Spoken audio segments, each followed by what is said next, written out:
Hürmetli vatandaşlar, Ramazan aylarınlağı mübarek olsun.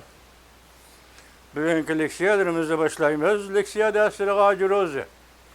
Washington'da sözdeyimiz. Bugün çislağa 2025 yıl 3. ayının 1. günü haftiga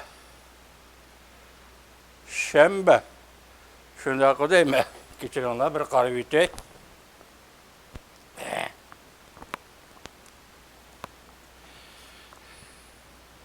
Haftiga şembe. Bugünkü vaziyetimizden esaq vatandaşım. Tünügüllatin biz sizge Rusya Federasyası bilen Cumhur'un münasebeti, Rusya Federasyası'nın yukarı derecelik bexatarlik ameldari Sergey Shoigu'nun Beijing'ini ziyaret kılışı ve münasebetlik leksiya sözügen edik. Bugün yani şundaq leksiya. Biroq hazır yetip kelgen kıska haberlerdi ki bundaq bir haberlarni saminlarga taşlaymiz vatandaşlarım. O nima desiniz? Bugün tarixtin bir en zor bir vaka yüz berdi. Prezident Donald Trump bir ay içinde bütün dünyadaki medeniyetlik lükçeklerine yığıştırdı. Medeniyetsiz lükçek Xi Jinping tehime korkuşka başladı. Tanqid, suç ağı. 3. ayının 1. günü ito.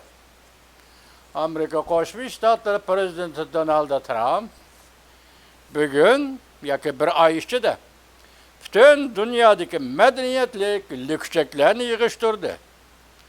Medeniyetsiz lükçek Xi Jinping tehime korkuşka başladı. Tanqid, suç ağı. Ondan keyin yana bir haber de vatandaş. Bu haberimiz nima deymiz? Hazır müşezeydiğal leksiyimizge münasebetlik bu haberimiz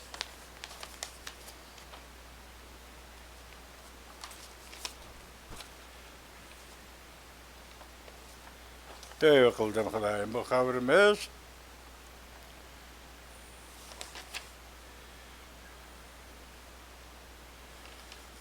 mundaq inkas bugün 3. ayının 1. günü Huyen'nin Cungo'ga nazari degan torbiti vatandaş. Mavzu mundaq vaziyettin esaq mavzu. Kepe gündüzde çakmak çaktı. Kepe gündüzde çakmak çaktı. Rusya'da faaliyette, ticarette, o'qishda ve başka ishlar bilan bardi keldi. Holatda yashayotgan Cungoluq fuqarolarini chegaradan qo'g'lab chiqarishga başladı. Demek Rusya cemiyeti hazır. Rusya cemiyetini yaşayotgan yoki savdogarchilik bir nima bilan kelgan Xitoy fuqarolarini chetga qoqdi. Rusya press Cungoluqlarning mengisi qop-quruq bo'lib qoldi. Mavzuliq video film 3. ayının 1. günü YouTube Abduri Huyen Cungo'ga nazar. Tününkü leksiyimizge münasebetlik ve bugün sizge sözleydiğal leksiyage münasebetlik. Bu haber mesela hazır Rusya Federasyası devlet içinde. Cungo fuqarolari chetga qaqildi yashayotgan Cungo fuqarolari chetga qaqildi. Bu qandaqda fuqarolar bilan fuqarolar o'tirisidagi chetga qaqish berikel nerikel meselesi emas. Saqchilar.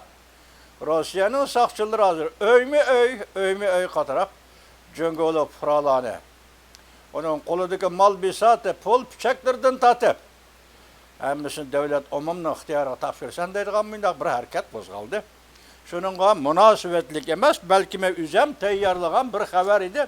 Bu xabarning keyinda bu xabar yetib keldi vatandosh. Diqqat bu mavzuga. Amerika Rusya munosabati hararetlashayotgan bir paytda Xi Jinping Rusya bexatarlik amaldori Shoigu bilan ko'rishib, Jungo bilan Rusya'nın xalqaro ishlarda qadamni moslashtirishini ta'kidladi. Mavzuli xabar 3 ayning 1-kuni Amerika ovozining Xitoy tili programmasi e'lon qilindi. Xabar mundaq boshlandi. Washington, Jungoning raisi Xi Jinping 2 ayning 28-kuni Beijingda mundaq ko'rsatdi. Jungo bilan Rossiya tog'daryolari tutishib turadigan qo'shni davlatlar. Tavlanib yetishgan haqiqiy do'stlardir. Shunlashqa xalqaro rayon xarakterli ishlarda qadamni moslashtirib, ikki taraf munosabatining umumyuzlik strategik hamkorligini amaliyalashtirishimiz lozim. Xi Jinping Beijing xalq sarayida Rossiya Federatsiyasi bexatarlik komitetining kotibi Sergey Shoigu bilan ko'rishdi va yuqorqi so'zlarni qildi. Amerika Qo'shma Shtatlari prezidenti Donald Trump Ukraina va Yevropani qayrib qo'yib, prezident Vladimir Putin bilan suhbat o'tkazganda Kiyev va Brussel ansirabli qolmay, shundaqla Beijingning ansirishini, hushyor bo'lishini keltirib chiqardi. Tashqi dunyo prezident Donald Trumpning iddiasini paraz qilishga boshladi. Ba'zilar mundaq deyishdi. Amerikaning bu harakati Yevropadan sug'urilib chiqib, butkul kuchini markazlashtirib, Hindi Tinch okeanda Jungo bilan strategik raqobatlashadi. Yana ba'zilar mundaq deyishdi. Prezident Trumpning haqiqiy maqsadi amaliyot Rossiya bilan birlashib Jungoga qarshi turish. Jungoning tor betlari va ijtimoiy matbuotlarda bundaq so'z iboralar hozir toza avjilishga boshladi. Hatto yana ba'zilar prezident Donald Trumpning so'z harakatini boshqa bir shakllik Nixon vaqt damlari deb tasvirlashdi. Buning ma'nosi prezident Richard Nixon ayni chog'da tuyuqsiz Jungo bilan birlashib Sovet Ittifoqiga qarshi turib, dunyo vaziyat ramkasini o'zgartiradigan strategik hukmni ijro qilgan edi. Hamda prezident Donald Trump Rossiya bilan birlashib Jungoga qarshi turib, dunyoni vaziyat ramkasini yana bir qatim o'zgartib, strategik cho'nqur ahamiyatga ega yangi bir dunyo vaziyat ramkasi yaratmoqchi bo'layotdi. Xi Jinping bilan prezident Vladimir Putin 2 ayning 24-kuni mushundaq bir vaziyatda telefonda so'zlashib, tashqi dunyoning har xil parazlarni, gumonlarini yo'q chiqarmoqchi bo'ldi. Deyildi. Prezident Vladimir Putinning davlat bexatarligi maslahatchisi Sergey Shoiguning mushu vaqtda Beijingni ziyorat qilishi, balki 3 oy ichida Beijingni 2 qatim ziyorat qilishi go'yo degudak maxsus rais Xi Jinpingga tasalli bergilik kelgandek bir ko'rinadi. Mushu so'zning o'zini tahlil qilaylik, tasalli bergilik. Nima zaruriyatdan Sergey Shoigu Rossiya bexatarlik komitetining mudiri yoki kotibi Sergey Shoigu Jungo Kompartiyasining sekretari Xi Jinpingga nima jihatdan, nima sababdan tasalli berdi vatandosh?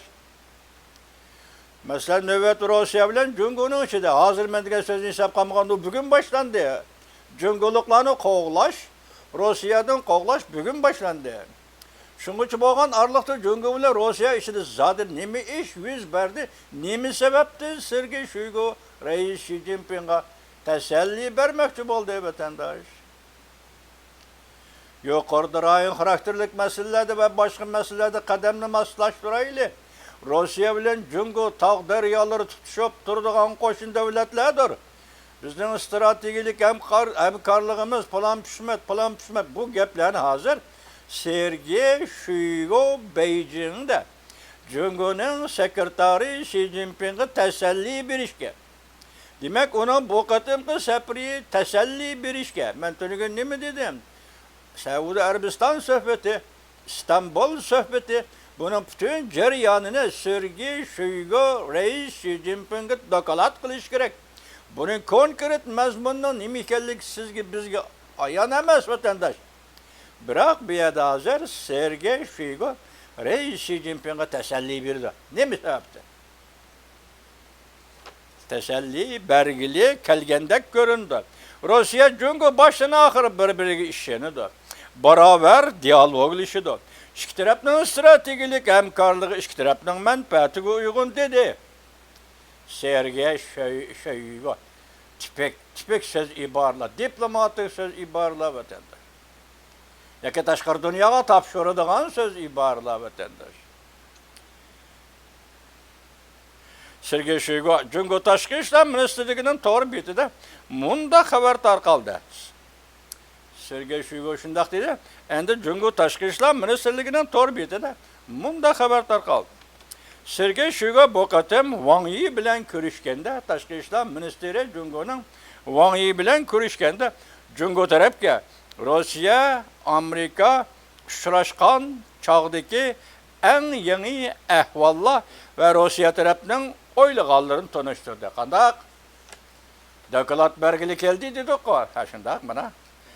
Jungo to'g'ri beti, ya'ni Tashqi ishlar ministrligining to'g'ri betida Sergey Shoigu Amerika bilan Rossiya Federatsiyasi uchrashgan chog'dagi eng yangi ahvollar bilan ve Rusya tarafının şunun münasebetlik oylaganlarını Reis Xi Jinping'e yetkiziş için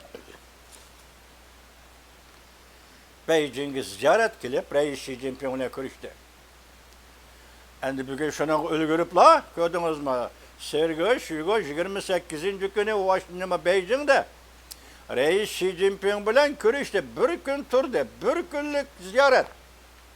Muşu işlerini dedi, teselli verdi. Rusya aeroplanı Sergey Shoigu olturgan aeroplan Beijing'den kozgulup havaga götürülüp şu dakika şu esnada Rusya saqçıları Rusya'dan Xitayning grejdallarını qo'g'lashga başladı. Öy kirib, mayli savdogar bo'lsin, mayli o'quvchi bo'lsin, mayli ko'ktat tariydigan tarixchi bo'lsin, mayli kimdan kelishi qat'iy nazar, mayli yerlashgan bo'lsin, mayli tijorat qilayotgan bo'lsin, hammasini hozir Rossiya saqchilari Moskvadan yoki Rossiya tuprog'idan Jungolikni qo'g'lashga boshladi. Hatto bir qismini chegaradan chiqadi. Bir kun ichida yuz bergan voqea. Xuyanning Jungoga nazariy to'rbeti yengillik chiqdi mana. Hozir yangilik keldi bu xabar. Vatandoshim, endi bu ish nima ilaqi? Qo'shindorchilik taqdiriyolar tushib turdi. Yaqin strategik maqsadga va hamkorlikka davlatlar biz plan pushmat deganlar. Yani quruq so'zga aylanib qoldimi? Qandaq Rossiya Jungo munosabatida. Hozir Rossiya shu usulni qo'llangan ekan, shu siyosatni qo'llangan ekan, buga Qozog'iston. Navbat san keldi, sen nima qilishing kerak? Xitoy tijimalarini, Xitoy savdogarlarini, Xitoy ishlamchilarini $10 pulni berib qo'yib, 10-20 Xitoyni ko'chirib Qozog'istonga ilib kirganlarni $20 berib qo'yib 200-300 Xitoyni Qirg'izistonga kirganlarni $5-6 berib qo'yib 50-60 Xitoyni O'zbekistonga kirganlarni qanaqa qilsa O'zbekiston, Qirg'iziston, Qozog'iston mushuni o'ta qanday qilsa. Masalan, bugun Rossiya Xitoy fuqarolarini qo'g'lashga boshladi, chegaradan chiqarishga boshladi. Sen 3 respublika. Hozir Xitoyga qarzga bo'g'ilgan 3 respublika o'tir Rossiyada. Sen qanday qilsa? Hozir masalani tugunishadi vatandoshlar. Shuna keldi-ku, mana Maliksiyani men sizga tayyorlab kelib edim, tayyorlab sizga so'zlashga ulgurmaylar, kaynidillah hali xabar keldi. Andan keyin birinchi qatim sizga dunyo vaziyati deb aytgan Sushoxo apandining og'zidan chiqib bugungi to'r filmiga mavzu qilib qo'ygan bir xabarni shunday aytdik. Amerika Qo'shma Shtatlarining prezidenti Donald Trump tarixdan beriki eng zo'r voqea yoki vaziyat yaratib, hozirgi dunyoning har qaysi joylaridagi madaniyatlik lukchaklarga zarba berdi va ularni tozaladi. Faqat eshib qolgani madaniyatsiz lukchak Xi Jinping hozir qo'rqishga boshladi.